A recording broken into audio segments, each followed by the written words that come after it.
ભરૂચ જિલ્લાના એકતા એજ લક્ષ્ય સંગઠન દ્વારા 27 એપ્રિલના રવિવારના રોજ સાંજે માતરિયા તળાવ પાસે જમ્મુ કાશ્મીરમાં 22 એપ્રિલના રોજ જે આતંકી હુમલો થયો હતો તેનો વિરોધ અને મૃતક પામેલા લોકોને જલ્દીથી જલ્દી ન્યાય મળે તેવી રજૂઆત કરવામાં આવી।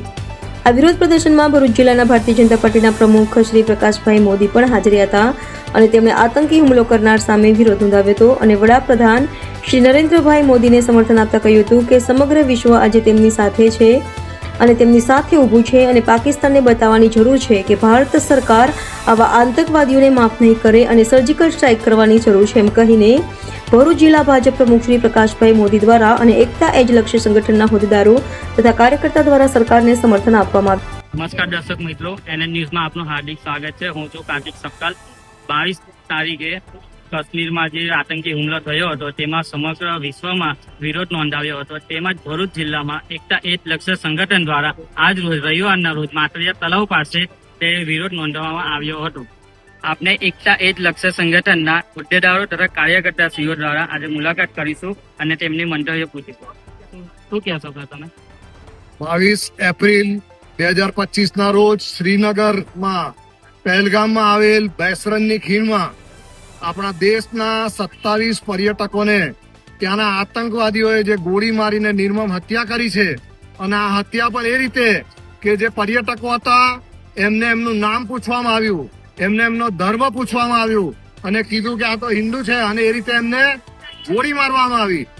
ત્યાં જેને મારી નાખવામાં આવ્યા છે એની પત્ની પણ ત્યાં હાજર છે, પૂછે છે કે ભાઈ આ મારા પતિનો શું શા માટે ગોળી મારી, તો કઈ કહેતા નથી અને કે તમે અહીંથી ચાલી જાઓ એમ કરીને આ ગોળી મારી 27 લોકોની હત્યા કરી છે અને આના માટે સમગ્ર વિશ્વમાં આપણે આનો વિરોધ નોંધાવ્યો છે। સમગ્ર વિશ્વના 56 દેશોનું અત્યારે આપણા માનનીય વડાપ્રધાન શ્રી નરેન્દ્રભાઈને સમર્થન મળેલું છે અને આપણે જે સિંધુ કરાર હતો એને પણ આપણા પ્રધાનમંત્રીશ્રીએ રદ કરેલો છે અને પાકિસ્તાનમાં ભારતમાંથી જે પાણી જતું હતું એ પણ અત્યારે બંધ કરવામાં આવેલું છે।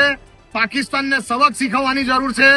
પાકિસ્તાન જે એના અહીંયા આતંકવાદીઓના આકા છે એમની શાન ઠેકાણે આવે એ માટે અગાઉ જે રીતે આપણે સર્જિકલ સ્ટ્રાઇક કરી હતી એ રીતે ફરી સ્ટ્રાઇક કરવાની જરૂર છે। પ્રધાનમંત્રીશ્રીએ કીધું છે કે આતંકવાદીઓ અને પાકિસ્તાન એમને કલ્પનામાં પણ નહીં આવે એવી અમે એને સજા આપીશું।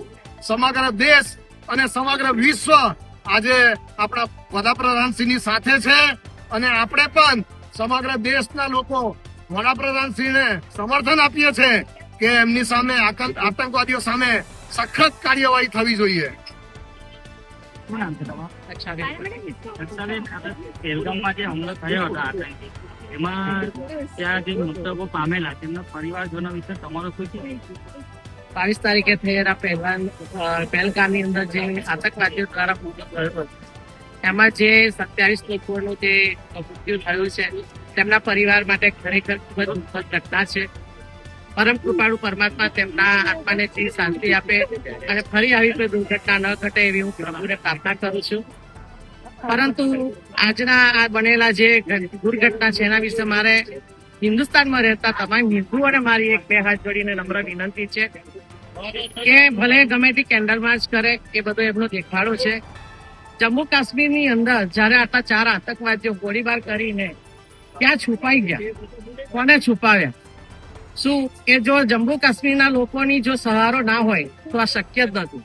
એટલે ગમે એટલી કેન્ડલ માર્ચ કરે તો એમના માટે આપણે સહેજ પણ દયા લાવવાની જરૂર નથી અને પાકિસ્તાને ખૂબ ચેતી જવાની જરૂર છે કે આ અમારા નરેન્દ્રભાઈ મોદી છે, જે બોલે છે એ કરે છે। પાણી તો શું, પણ અમે તો એવું કહીએ છીએ કે હવે યુદ્ધ સિવાય કોઈ આનો એન્ડ નથી। પાકિસ્તાનને યુદ્ધ જ હવે જરૂરી છે। હિન્દુઓને પણ મારી નમ્ર વિનંતી છે કે આપણે સહેજ પણ દયાભાવ લાવવાની જરૂર નથી। એમની દુકાનોએ આપણે કોઈ ખરીદી કરવા જવું નહીં। રિક્ષામાં બેસીએ તો આપણે હિન્દુ, જેમ એમને હિન્દુ પૂછીને ધર્મ પૂછીને એમને જે ગોળી મારી છે એમ આપણે કોઈ પણ ખરીદી કરીએ તો ધર્મ પૂછીને જ ખરીદી કરીએ। 2 પૈસા આપણા હિન્દુ કમાય એવી આપણામાં ભાવના હોવી જોઈએ। ન મળે તો એ દુકાનેથી પાછું આવવું જોઈએ, પરંતુ મુસ્લિમની કોઈ દુકાનેથી કોઈ પણ ખરીદી નહીં કરવી જોઈએ। તો જ એમને ખબર પડશે, એવા ભૂખ્યા મળશે, એમનો પરિવાર ભૂખ્યા મળશે, તો જ આ આતંકવાદી હુમલા બંધ થશે. બાકી આ શક્ય નથી. જય ભારત સાથે એક વસ્તુ જણાવવાની ઈચ્છા છે અને એક રિક્વેસ્ટ છે. ભરૂચની અંદર જયારે 2 દિવસ પહેલા ન્યૂઝ હતા, પોલીસ ડિપાર્ટમેન્ટ દ્વારા 47 બાંગ્લાદેશીઓને નકલી આધાર કાર્ડ સાથે, નકલી પાન કાર્ડ સાથે પકડવામાં આવ્યા હતા. ભરૂચની અંદર કેન્દ્રો કાર્યરત છે કે જ્યાં એવું કહેવામાં આવે છે કે નકલી આધાર કાર્ડ પણ બની જાય છે. આવા લોકોને પોલીસ પકડી રહી છે. તો ભરૂચની અંદર જયારે પણ કંઈ પણ અજુગતું લાગે 100 નંબર પર ફોન કરો. પોલીસ તમારું કોઈ વેરિફિકેશન નહીં કરે, તમે ખાલી બાતમી આપો, પોલીસ સીધી રેડ પાડે છે. તમને ભરૂચમાં ક્યારે પણ એવું દેખાય તો 100 નંબર પર પ્રજાનો મિત્ર એટલે પોલીસ ખરેખર મિત્ર ભાવ તરીકે કરે છે. તમારી ઓળખ લીધા વગર આના પર એક્શન લે છે અને એક્શન લેવાયા છે અને લેવાતા રહેશે. જાણ કરો પોલીસને. કોઈ હિન્દુવાદી સંગઠનને તમે જાણ આપશો, એની બાતમી આપશો, તે માહિતી પ્રશાસન લગીને અમે પહોંચાડીશું. પણ પોલીસને સહકાર આપવો. આપણા સહકાર વગર પ્રશાસન આ કાર્ય પાર નહીં કરી શકે. જય સિયારામ.